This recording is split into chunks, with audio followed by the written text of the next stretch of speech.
Welcome दोस्तों, my YouTube channel में आपका स्वागत है।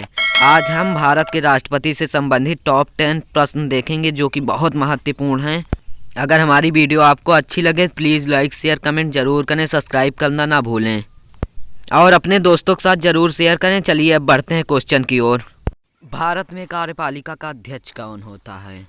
राष्ट्रपति, प्रधानमंत्री, विरोधी दल का नेता, भारत सरकार का मुख्य सचिव। बताइए जिसको पता। आपका आंसर होगा ऑप्शन नंबर ए, राष्ट्रपति।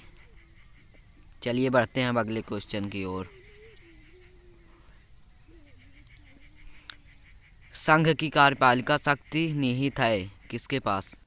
प्रधानमंत्री में, राष्ट्रपति में, मंत्रिपरिषद में या संसद में? आपका आंसर होगा ऑप्शन नंबर बी, राष्ट्रपति में। चलिए बढ़ते हैं हम अगले क्वेश्चन की ओर। भारतीय संविधान के अनुसार देश का प्रथम नागरिक कौन होता है? राष्ट्रपति, लोकसभा अध्यक्ष, उपराष्ट्रपति या प्रधानमंत्री? बताओ जिसको पता है। आपका आंसर होगा ऑप्शन नंबर ए, राष्ट्रपति। राष्ट्रपति जो होता है वह देश का प्रथम नागरिक होता है भारतीय संविधान के अनुसार। चलिए बढ़ते हैं अगले क्वेश्चन की ओर। भारत के राष्ट्रपति निर्वाचित होने के पात्र बनने के लिए किसी व्यक्ति की आयु पूर्ण होनी चाहिए? 21 वर्ष या 25 वर्ष या 30 वर्ष या 35 वर्ष? जिसको पता है बताए कमेंट में। आपका आंसर होगा 35 वर्ष।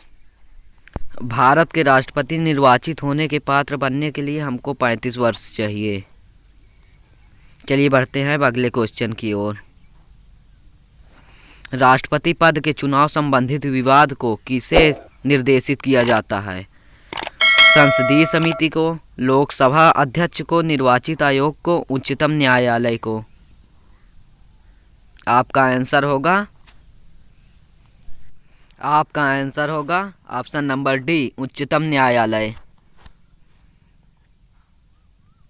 चलिए बढ़ते हैं अगले क्वेश्चन की ओर। राष्ट्रपति पद का चुनाव संचालित किया जाता है लोकसभा अध्यक्ष द्वारा, प्रधानमंत्री द्वारा, निर्वाचित आयोग द्वारा, उपयुक्त में से कोई नहीं? जिसको पता है इसका आंसर बता सकता है। आपका आंसर होगा ऑप्शन नंबर सी, निर्वाचित आयोग द्वारा। चलिए अब बढ़ते हैं अगले क्वेश्चन की ओर। राष्ट्रपति चुनाव संबंधित मामले किसके पास भेजे जाते हैं? चुनाव आयोग के पास, संसद के पास, उच्चतम न्यायालय के पास या तो उपराष्ट्रपति के पास? बताओ जिसको पता है इसका आंसर। आपका आंसर होगा ऑप्शन नंबर सी, उच्चतम न्यायालय। हमारे कहने का मतलब है राष्ट्रपति चुनाव संबंधित मामले उच्चतम न्यायालय के पास भेजता है। चलिए अब बढ़ते हैं अगले क्वेश्चन की ओर। भारत के राष्ट्रपति का चुनाव कितने वर्षों के लिए होता है? जिसको पता है बताए इसका आंसर। 6 वर्षों के लिए या 5 वर्षों के लिए या 4 वर्षों के लिए या 3 वर्षों के लिए? आपका आंसर होगा 5 वर्षों के लिए। ऑप्शन नंबर बी इसका आंसर है। हमारे कहने का अर्थ है भारत का जो राष्ट्रपति होता है वह 5 वर्षों के लिए चुना जाता है। चलिए बढ़ते हैं अगले क्वेश्चन की ओर। राष्ट्रपति के चुनाव के लिए निर्वाचन मंडल होते हैं। चलिए बताइए इसमें कौन आंसर होगा। ऑप्शन नंबर ए, संसद के दोनों सदनों के सभी सदस्य। ऑप्शन नंबर बी, संसद के दोनों सदनों तथा विधानसभा के निर्वाचित सदस्य। ऑप्शन नंबर सी, संसद के दोनों सदनों के सभी निर्वाचित सदस्य। या ऑप्शन नंबर डी, इसमें से कोई नहीं। बताओ इसमें से क्या होगा आंसर। इसका ऑप्शन नंबर बी आंसर हो जाएगा, संसद के दोनों सदनों तथा विधानसभा के निर्वाचित सदस्य। चलिए बढ़ते हैं अगले क्वेश्चन की ओर। भारत के राष्ट्रपति को उसके पद से हटाया जा सकता है?